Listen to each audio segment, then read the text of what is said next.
next technique is pin. It's a standard pin. This is something that you could take on an airplane or business travel, whatever. I always have a, not this one, but a very sturdy pin I take with me on the airplane.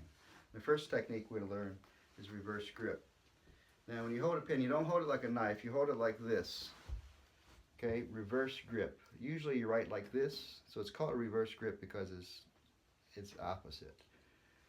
You hold it like this and have your thumb there as a backstop to give it extra security.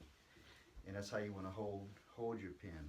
Now, later on you want to be fast, learn how to draw it. So how you draw it, you basically take these three bottom fingers and you push the bottom of it, and then the thumb hooks the top and you take it out. So hook, take it out. You got to practice your drawing technique. Fingers at the bottom, thumb behind, and pull. Good to go. You don't take it out and play with it. You just go. Okay? You practice the draw technique. Push, thumb, grab, pull. That's the reverse grab.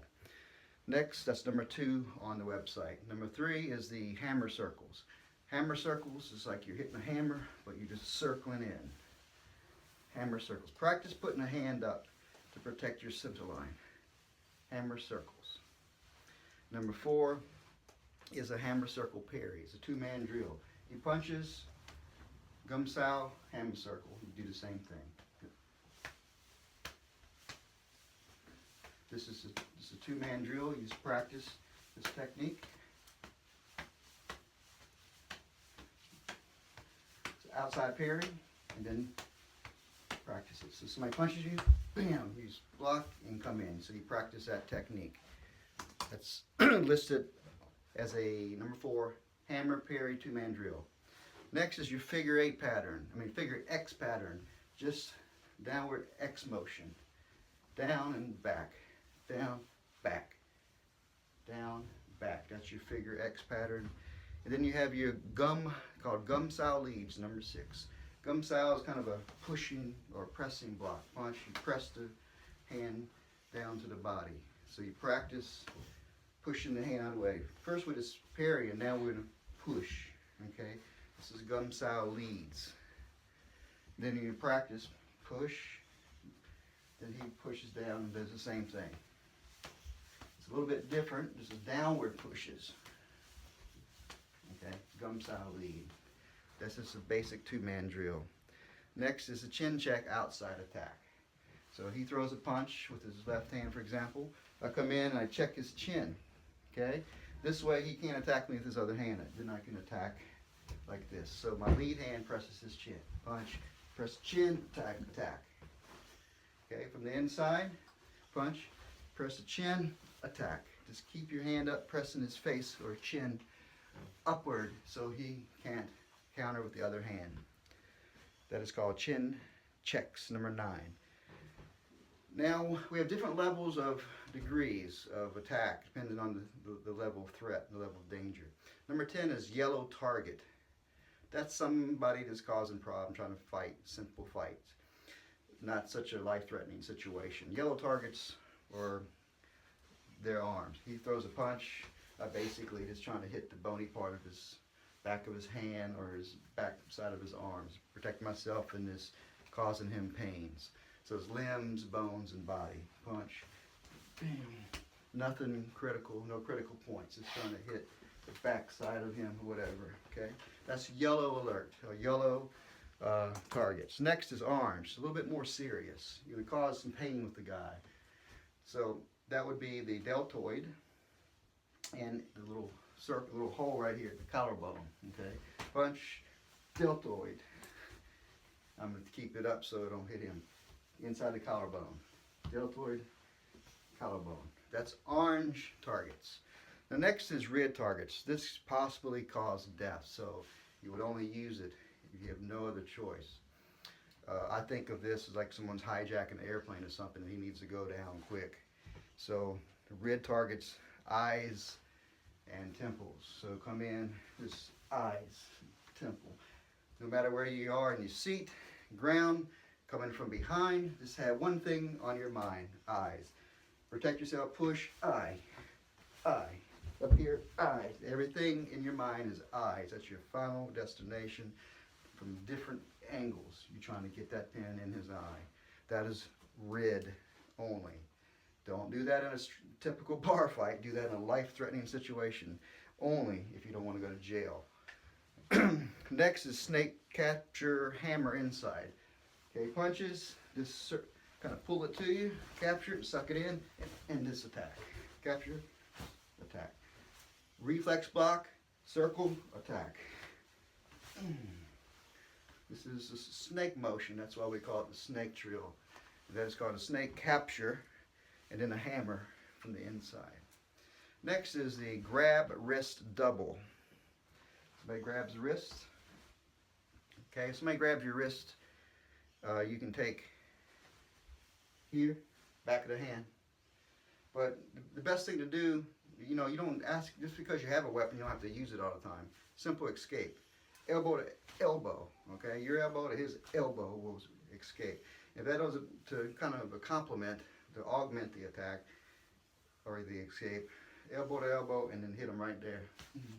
Make sure you always strike away from your body. You don't want to do this and unintentionally do some attack on yourself. So double choke. Another thing you can do, the same thing with the umbrella. You can go over, hand to hand, and down. Same principle with a short weapon.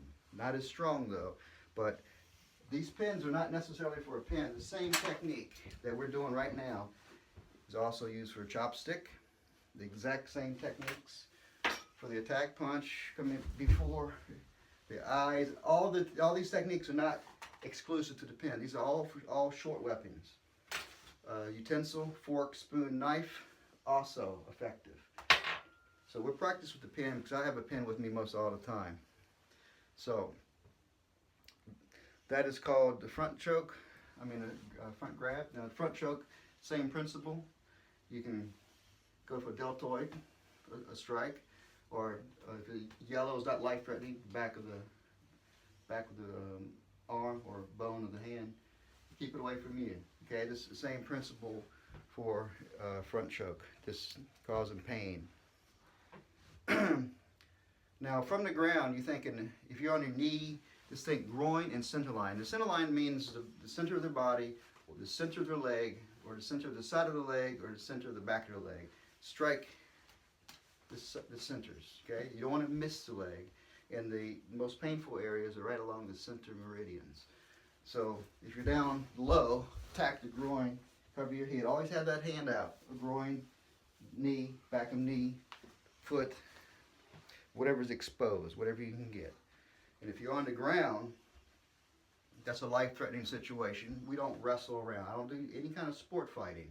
So we're not going to wrestle around. I don't wrestle. If I'm on the ground, I take that as a serious life-threatening situation. So eyes and temple. Using the pin, trying to get back behind the ear, the temple, behind the neck. Anywhere, the neck has all kinds of good stuff to hit. Just hit for the neck. You don't want to be on the ground at any cost. Okay, that's where people get choked out and rapes occur from the ground. So we avoid it at all costs. Utensils and chopsticks, like I said, are the same thing. Now, this magazine can also be considered a short weapon. Now, magazines, you think it's soft, but once you roll it up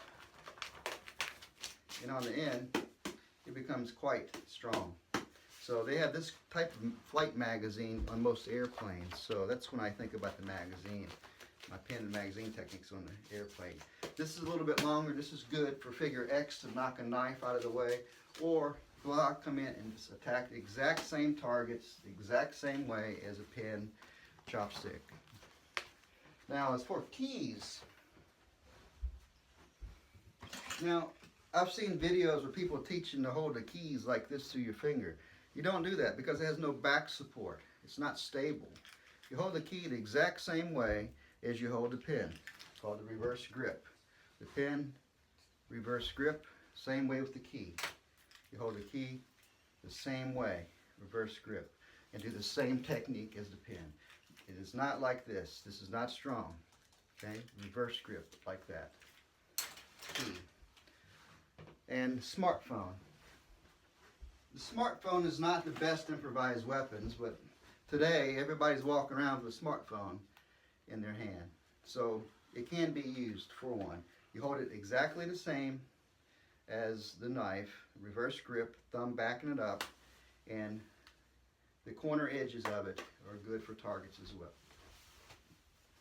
The points on the edge are also good for the eyes. The deltoid, if it's not a big threat, the same as the pen. You can use your own smartphone. Practice your techniques. This is very, very, very basic, kind of informal.